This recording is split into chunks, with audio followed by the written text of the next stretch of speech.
Mach allot ಆಗುತ್ತೆ ಅಂತಂದು. And ಅದಾದ ನಂತರ ನಿಮ್ಗೆ ಕೆಲವೊಂದಿಷ್ಟು ಹುಡುಗರಿಗೆ ಮಾಕ್ ಅಲಾಟ್ಮೆಂಟ್ ಆಗದಿದ್ರೆ ಏನ್ ಮಾಡ್ಬೇಕು, ಸೊ ಈ ಒಂದು ವಿಷಯನ ತಿಳ್ಕೊಂತಿದೀವಿ. ಸೊ ಯಾರಾದ್ರೂ ನಮ್ಮ ಚಾನಲ್ಗೆ ಫಸ್ಟ್ ಟೈಮ್ ವಿಸಿಟ್ ಕೊಡ್ತಿದ್ರೆ ಒಂದೊಂದು ಸಬ್ಸ್ಕ್ರೈಬ್ ಆಗಿ, ಯಾಕಂದ್ರೆ ಎಲ್ಲಾ ತರದ್ದು ಕೌನ್ಸಿಲಿಂಗ್ ಪ್ರೊಸೆಸ್ ಹೇಳ್ತಾ ಬರ್ತಿದ್ವಿ. ಇನ್ಮೇಲೂ ಕೂಡ ಒಂದು ಕೂಡ ಅಪ್ಡೇಟ್ ಮಿಸ್ ಆಗಲ್ಲ, ಎಲ್ಲಾನು ಕೂಡ ಅಪ್ಡೇಟ್ ಮಾಡ್ತೀವಿ. ಸರ್ ಇವಾಗ ಏನಪ್ಪಾ ಅಂತಂದ್ರೆ ಇವುಗಳ ಗೊತ್ತಿದೆ ನಾಳೆ ಮಾಕ್ ಅಲಾಟ್ಮೆಂಟ್ ಅನ್ನೋದು. ಸೊ ನಿಮ್ಗೆ ಗೊತ್ತಿರುತ್ತೆ ಇವುಗಳ ನೀವು ಆಪ್ಷನ್ ಎಂಟ್ರಿ ಮಾಡಿದಿರಾ, ಕ್ಲೋಸ್ ಕೂಡ ಆಗಿದೆ. ಓಕೆ, 4ನೇ ತಾರೀಕು ಎಷ್ಟು ರಾತ್ರಿ 12 ಗಂಟೆಗೆ ಕ್ಲೋಸ್ ಆಗಿದೆ. ಸೊ ಆಪ್ಷನ್ ಎಂಟ್ರಿ ಮಾಡಿರ್ತಾನೆ. ಕೆಲವೊಂದಿಷ್ಟು ಹುಡುಗರು ಏನ್ ಮಾಡ್ತಾನೆ, ಇಂಜಿನಿಯರಿಂಗ್ ನರ್ಸಿಂಗ್ ಒಂದೇ ಮಾಡಿರ್ತಾನೆ. ಕೆಲವೊಂದಿಷ್ಟು ಹುಡುಗರು ಒಂದೇ ಇಂಜಿನಿಯರಿಂಗ್ ಒಂದೇ ಆಪ್ಷನ್ ಎಂಟ್ರಿ ಮಾಡಿರ್ತಾರೆ. ಇವಾಗ ಆಪ್ಷನ್ ಎಂಟ್ರಿ ಈ ರೀತಿ ಮಾಡಿದಿಲ್ವಾ, ನಮ್ಗೆ ಏನ್ ಮಾಡ್ತಾರೆ, ಎಷ್ಟು ಅಂದ್ರೆ ಅಲಾಟ್ ಮಾಡ್ತಾರೆ ಅಂತಂದ್ರೆ ಎಷ್ಟು ಬ್ರಾಂಚಸ್ ಅಲಾಟ್ ಮಾಡ್ತಾರೆ ಅಥವಾ ಎಷ್ಟು ಕಾಲೇಜಸ್ ಅಲಾಟ್ ಮಾಡ್ತಾರೆ ಅಂತ ಕೇಳಿದ್ರಿ.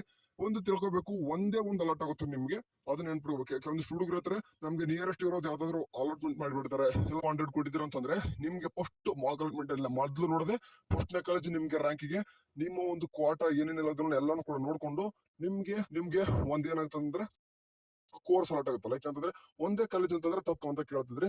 ಸೊ ನೋಡಿ, ಇದು ಮಾಕ್ ಅಲಾಟ್ಮೆಂಟ್ ಅನ್ನೋದು ಎಷ್ಟು ನಿಮ್ಗೆ ಒಂದು ಟ್ರಯಲ್ ತರ ಒಂದು ನಿಮ್ಗೆ ಒಂದು ಕ್ಲಿಯರ್ ಪಿಕ್ಚರ್ ಕೊಡ್ಲಿ, ಒಂದು ರೀತಿ ಇರುತ್ತೆ ಏನು ಎಲ್ಲಾನು ಕೂಡ.